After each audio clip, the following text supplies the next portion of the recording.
ఓం సమర్థ సద్గురు శ్రీ సాయినాథాయ నమః. శ్రీరామకృష్ణ కథామృతం 2వ భాగం. పంచమ పరిచ్ఛేదం. ప్రకృతి పురుషుడు ఉత్తమ అధికారి. డాక్టర్ సర్కార్ హోమియోపతి డాక్టర్. శ్రీరామకృష్ణులకు 2 గుళికలు హోమియోపతి మందు ఇచ్చాడు. డాక్టర్ నవ్వుతూ, నేను ఈ 2 గుళికలు ఇస్తున్నాను. వీటిలో ఒకటి పురుషుడు, మరొకటి ప్రకృతి. అందరూ నవ్వారు.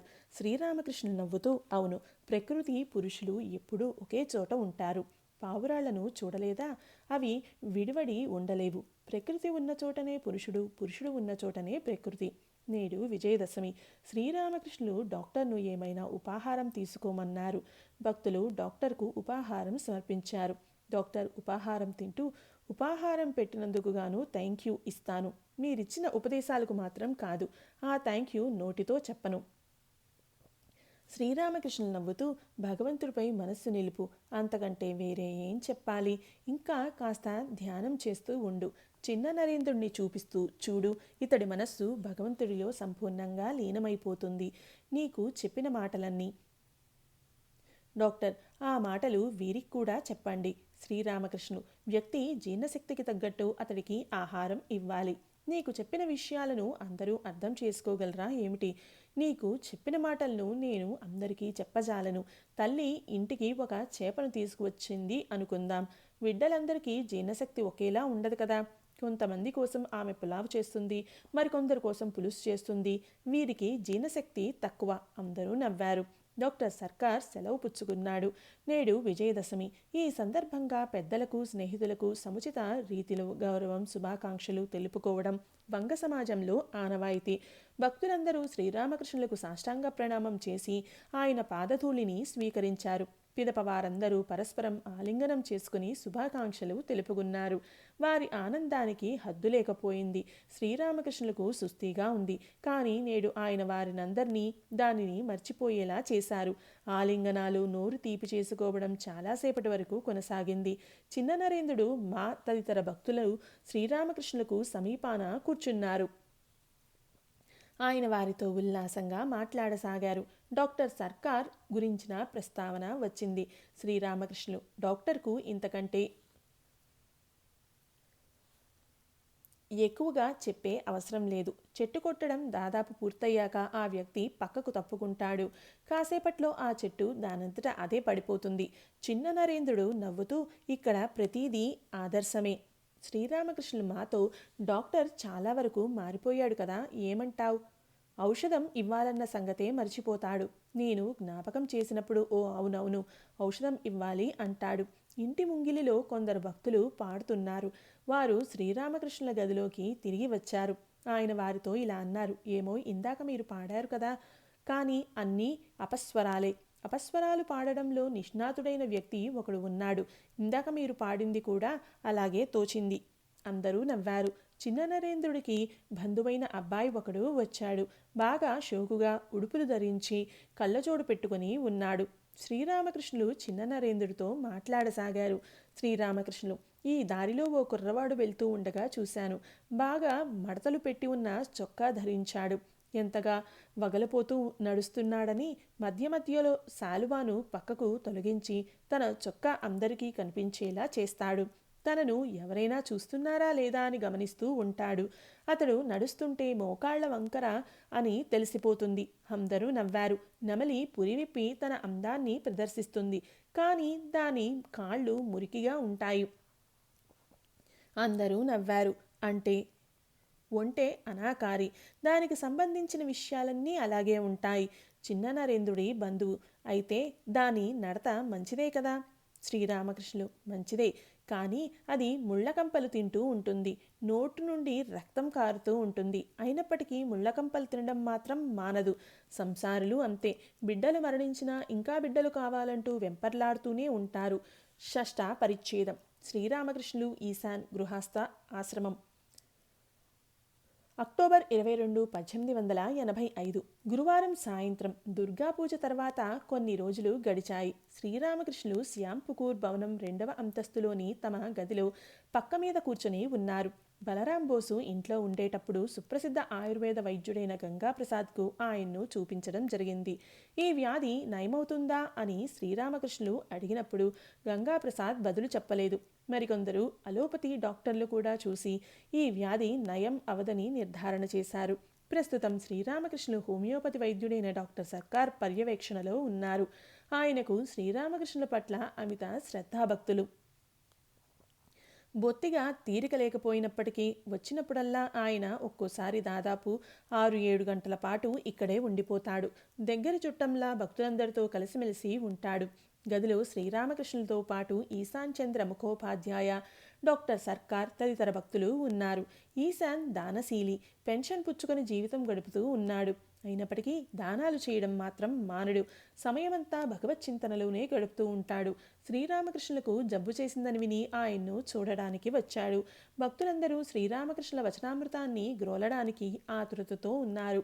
శ్రీరామకృష్ణులు ఈశాన్ను ఉద్దేశిస్తూ మాట్లాడసాగారు. నిర్లిప్త సంసారానికి మార్గం శ్రీరామకృష్ణులు. సంసారంలో ఉంటూ భగవంతుడి పాదపద్మాలపైన భక్తిని కలిగి ఉండి సంసారం చేసేవాడు నిజంగానే ధన్యుడు సుమా. అతడే వీరుడు. నెత్తిమీద 2 మణుగుల బరువు పెట్టుకొని కూడా దారిన వెళ్లే పెళ్లివారి ఊరేగింపును చూసే వ్యక్తి లాంటివాడు. అతడు ఎంతో శక్తి ఉంటే తప్ప అలా జీవించలేడు. అలాంటి సంసారి బురద చేపలాంటి వాడు. బురదలో ఉంటుంది కానీ దాని ఒంటికి కాస్తైనా బురద అంటుకోదు. నీటి పక్షి సర్వదా నీటిలో మునిగి ఉంటుంది. కానీ అది ఒక్కసారి రెక్కలు విదిలించగానే దాని ఒంటిపైన నీరు అనేది నిలవదు. కానీ సంసారంలో నిర్లిప్త భావంతో ఉండడానికి గాను కొన్ని సాధనలు చేయవలసి ఉంటుంది. కొంతకాలం పాటు ఏకాంతంలో ఉండడం అవసరం. అది ఏడాది పాటు కావచ్చు, 6 నెలలు కావచ్చు, 3 నెలలు కావచ్చు, లేకుంటే 1 నెలైనా కావచ్చు. ఆ ఏకాంతంలో భగవత్ చింతన చెయ్యాలి. వ్యాకుల చిత్తంతో భగవంతుణ్ణి భక్తి కోసం ప్రార్థించాలి. హృదయాంతరాలలో ఇలా అనుకోవాలి: ఈ సంసారంలో నా వారంటూ ఎవరూ లేరు. ఎవరినైతే నావారు అంటున్నానో వారు ఉండేది 2 రోజులకు మాత్రమే. భగవంతుడొక్కడే నావాడు. ఆయనే నా సర్వస్వం. ఓ, నేను ఆయన్ను ఎలా పొందగలను? భక్తిని సంపాదించుకున్న తర్వాత సంసారం చేయవచ్చు. ఇది చేతులకు నూనె రాచుకొని పనసతొనలు ఒలవడం లాంటిది. అప్పుడు చేతులకు జిగురు అంటదు.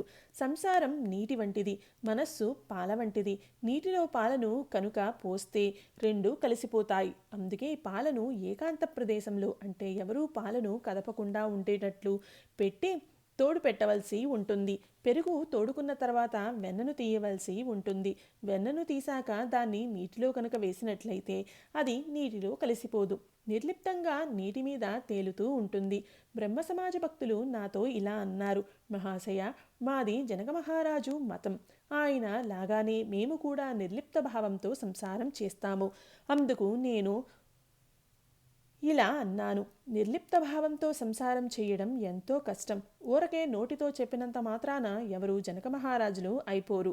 జనకుడు తలకిందులుగా ఎన్ని తపస్సులు చేశాడని మీకు ఆ విధంగా తలకిందులవ్వాల్సిన పని లేదు.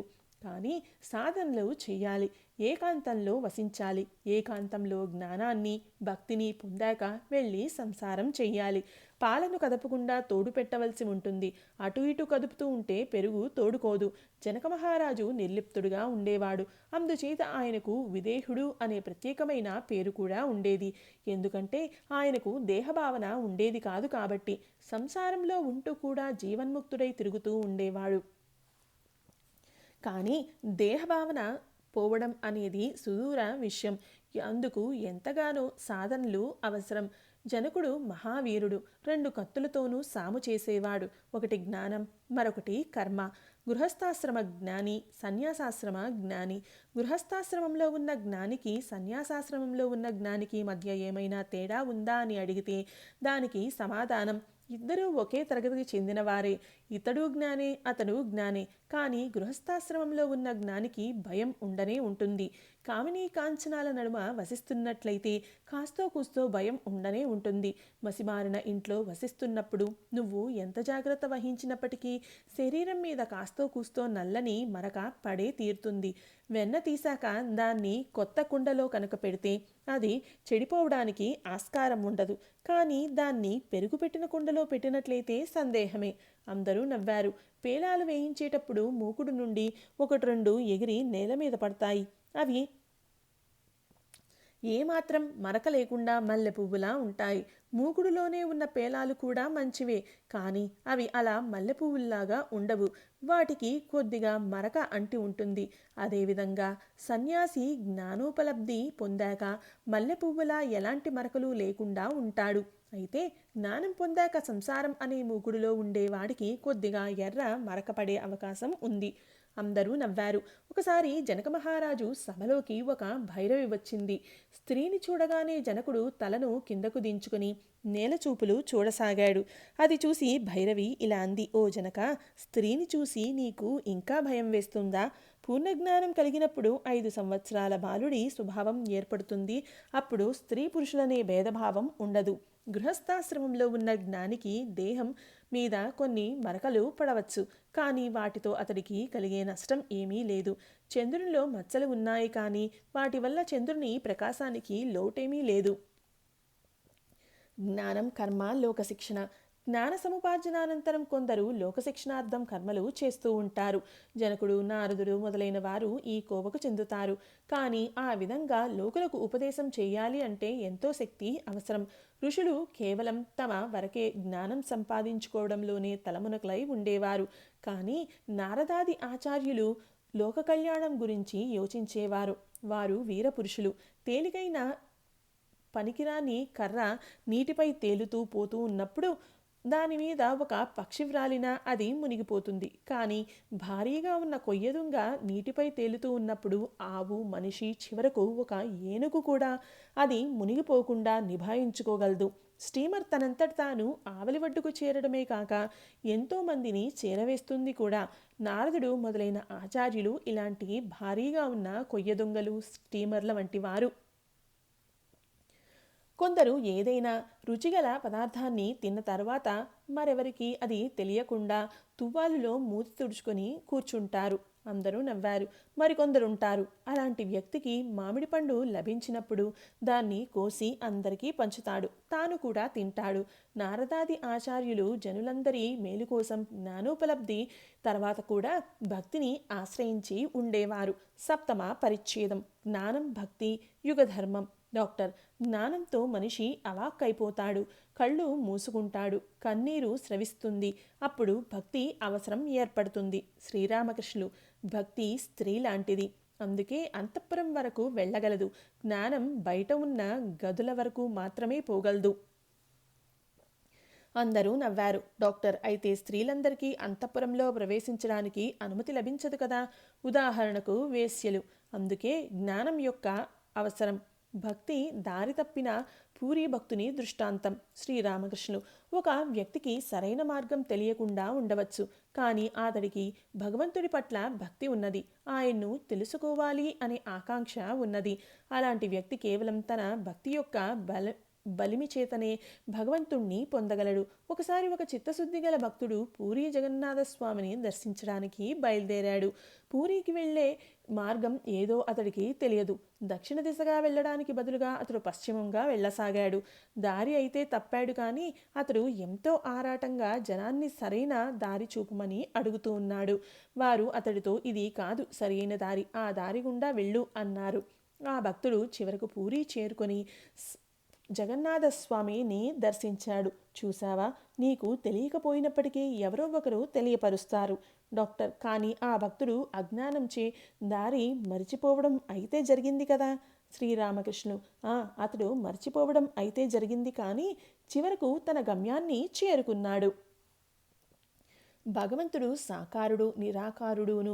ఒక భక్తుడు, భగవంతుడు సాకారుడా లేక నిరాకారుడా? శ్రీరామకృష్ణులు: భగవంతుడు సాకారుడు నిరాకారుడు కూడా. ఒక సన్యాసి జగన్నాథ స్వామిని దర్శింప వెళ్ళాడు. స్వామిని దర్శించుకున్న తర్వాత అతడికి భగవంతుడు సాకారుడా లేక నిరాకారుడా అనే సందేహం కలిగింది. అతడి చేతిలో దండం ఉన్నది. జగన్నాథ స్వామి దేహాన్ని స్పృశిస్తుందా లేదా అని అతడు ఆ దండంతో పరీక్షించసాగాడు. ఒకసారి అతడు దండాన్ని ఇటువైపు నుండి అటువైపుకు తిప్పాడు. ఆ సమయంలో అది జగన్నాథుని దేహాన్ని స్పృశించడం లేదని అతడు గమనించాడు. తన ఎదుట భగవంతుని విగ్రహం లేదని భావించాడు. మళ్ళీ దండాన్ని అటువైపు నుండి ఇటువైపుకు తిప్పేటప్పుడు అది భగవంతుడి విగ్రహాన్ని తాకింది. అప్పుడు ఆ సన్యాసి భగవంతుడు నిరాకారుడు సాకారుడు కూడా అని అర్థం చేసుకున్నాడు. కానీ ఈ విషయాన్ని అవగతం చేసుకోవడం చాలా కష్టం. నిరాకారుడైన భగవంతుడు మళ్ళీ సాకారుడు ఎలా అవుతాడు? ఇంకా ఆయన సాకారుడైన పక్షంలో ఆయనకు నానా రూపాలు ఎందుకు ఉన్నాయి అన్న సందేహాలు మనసులో తలెత్తుతాయి. అద్దకపు ద్రావణం రంగు, చెట్టు మీది ప్రాణి రంగు దృష్టాంతాలు. డాక్టర్: ఆయన ఈ ప్రపంచంలో నానా రూపాలను సృష్టించాడు, అందుకే ఆయన సాకారుడు. ఇంకా ఆయన మనస్సును సృష్టించాడు, అందుకే ఆయన నిరాకారుడు. ఆయన సర్వము కాగలడు.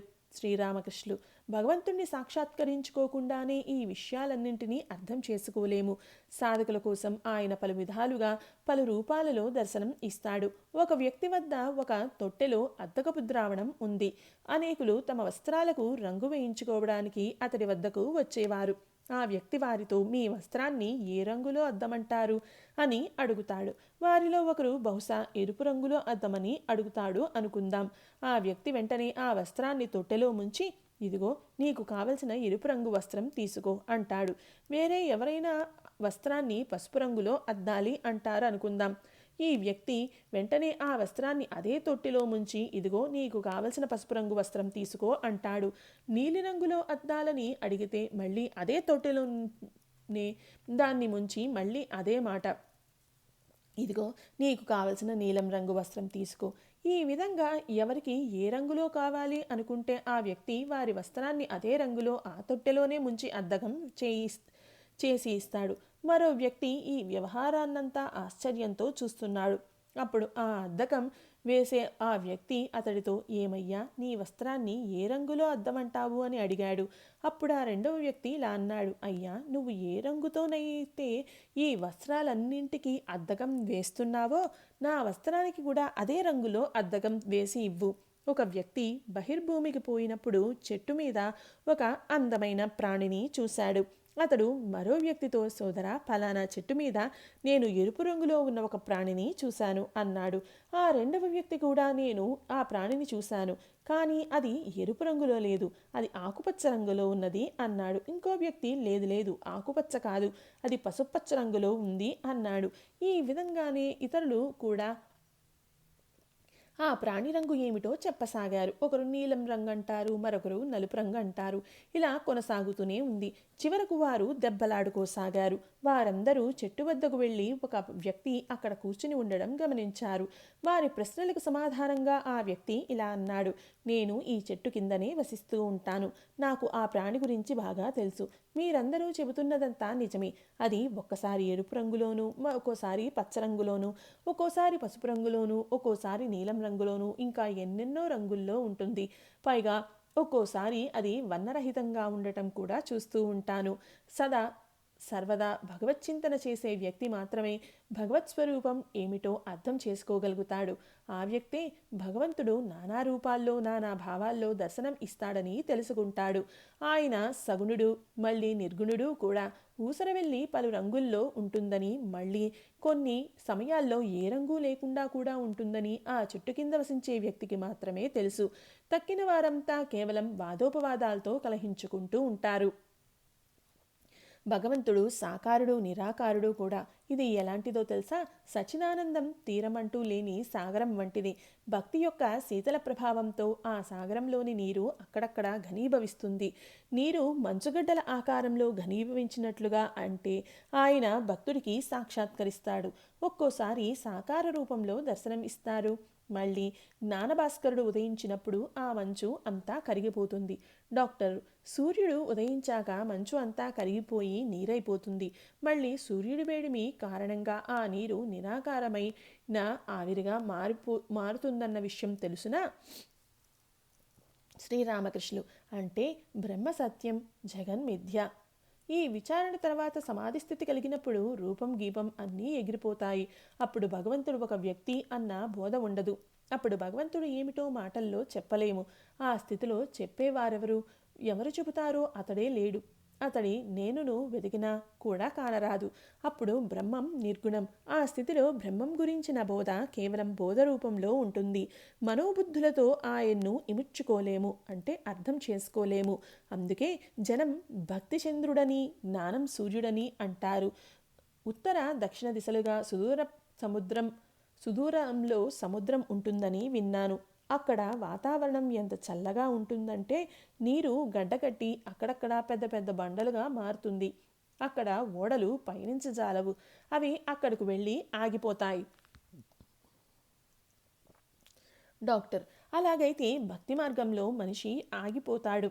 శ్రీరామకృష్ణులు ఆగిపోతాడు. కానీ దీనివల్ల వాటిల్లే హాని ఏమీ లేదు. ఆ సచ్చిదానంద సాగరపు నీరే గడ్డగట్టి మంచుగా తయారైంది. ఇంకా విచారణ కొనసాగించాలి అంటే ఉదాహరణకు బ్రహ్మ సత్యం, జగన్మిథ్య అంటూ విచారణ చేస్తూ ఉన్నప్పటికీ హాని ఏమీ ఉండదు. ఈ విచారణ నీలో జ్ఞానాన్ని జాగృతం చేస్తుంది. ఆ జ్ఞానం సూర్యునిలా దైవీ స్వరూపాలనే మంచును కరిగించి మళ్ళీ సచిదానంద సాగరాన్ని రూపొందింప చేస్తుంది. భక్తుని నేను, బాలుడి నేను. జ్ఞాన విచారణ అంతంలో సమాధి స్థితి ఏర్పడినప్పుడు నేను లాంటిది ఏదీ ఉండదు. కానీ ఈ సమాధి స్థితిని పొందడం బహు కష్టం. నేను అనేది ఏ విధంగానూ వెళ్ళాలి అనుకోదు. అది వెళ్ళాలి అనుకోదు కాబట్టే మనిషి తిరిగి తిరిగి మళ్ళీ ఈ సంసారంలోకి రావాల్సి వస్తుంది. ఎద్దు హంబా హంబా అని అరుస్తుంది. అందుకే దానికి అంతటి దురవస్థ. రోజంతా అది నాగటితో దున్నవలసి ఉంటుంది. ఎండైనా వానైనా సరే. దానికి తోడు దాన్ని కసాయివాడు నరుకుతాడు. అయినప్పటికీ దానికి ముక్తి లేదు. చర్మకారులు దాని చర్మాన్ని ఒలిచి జోళ్లు తయారు చేస్తారు. చిట్ట చివరిగా దాని పేగులతో తంత్రిని తయారు చేస్తారు. అప్పుడు దూది ఏకేవాడి చేతిలో పడి అది తుహు తుహు నువ్వు నువ్వు అన్నప్పుడే దానికి ముక్తి. జీవుడు నాహం నాహం నాహం, నేను కాదు, ఓ భగవంతుడా నేను ఏమీ కాదు, నేను దాసుడను, నువ్వు ప్రభువ్వి అన్నప్పుడే విమోచన, అప్పుడే ముక్తి. డాక్టర్, కానీ దూది ఏకేవాడి చేతిలో పడాలి కదా. అందరూ నవ్వారు. శ్రీరామకృష్ణులు, నేను అనేది వెళ్ళకపోతే ఆ వెధవను భగవంతుడి దాసుడిగా పడి ఉండనివ్వు. అందరూ నవ్వారు. సమాధి స్థితి పిదప కూడా కొందరికి నేను అనేది ఉంటుంది. దాసుడి నేను, భక్తుడి నేను అనే రూపంలో శంకరాచార్యులు లోకశిక్షణార్థం విద్యా నేనును నిలుపుకున్నారు. దాసుడి నేను, విద్యా నేను, భక్తుడి నేను, దీనిని పరిపక్వమైన నేను అంటారు. అపరిపక్వమైన నేను అంటే ఏమిటో తెలుసా? నేను కర్తను, నేను ఫలానా గొప్ప వ్యక్తి కుమారుణ్ణి, నేను విద్వాంసుణ్ణి, నేను ధనవంతుణ్ణి. నాతో అలాంటి మాటలు మాట్లాడతావా? మనిషిని ఇలా తలిచేలా చేసేది అపరిపక్వమైన నేను. అలాంటి వ్యక్తి ఇంట్లో ఎవరైనా దొంగతనం చేసి పట్టుబడ్డాడు అనుకోండి. అప్పుడు ఆ వ్యక్తి ముందుగా ఆ దొంగ నుండి వస్తువులన్నింటినీ లాక్కుంటాడు. తర్వాత అతడికి బాగా దేహశుద్ధి చేసి పోలీసులకు అప్పగించి ఇలా అంటాడు, ఏమిటి, ఎవరి ఇంట్లో దొంగతనం చేశాడో వాడికి తెలియదు. భగవల్లబ్ధి పొందాక 5 సంవత్సరాల బాలుడి స్వభావం ఏర్పడుతుంది. అటువంటి వ్యక్తి బాలుడి నేను, పరిపక్వమైన నేను అంటారు. బాలుడు ఏ గుణం వశంలోనూ ఉండడు. త్రిగుణాతీతుడు. సమస్త సత్వ రజస్తమో గుణాలలో ఏ గుణానికి వశవర్తి కాడు. మీరే చూడండి, పిల్లలు తమోగుణం వశంలో ఉండరు. పిల్లవాడు ఈ క్షణంలో తమ నేస్తంతో తగవులాడతాడు, పోట్లాడతాడు. మరుక్షణమే అతన్ని ఆలింగనం చేసుకుని అతడి పట్ల ఎంతటి ప్రేమ చూపిస్తాడు, అతడితో ఎన్ని ఆటలు ఆడతాడు. పిల్లవాడు రజోగుణం వశంలో కూడా ఉండడు. ఈ నిమిషంలో అతడు ఎంతో కష్టపడి బొమ్మరిల్లు కడతాడు. కాసేపట్లోనే అన్నిటినీ వదిలిపెట్టి అమ్మ వద్దకు పరిగెడతాడు.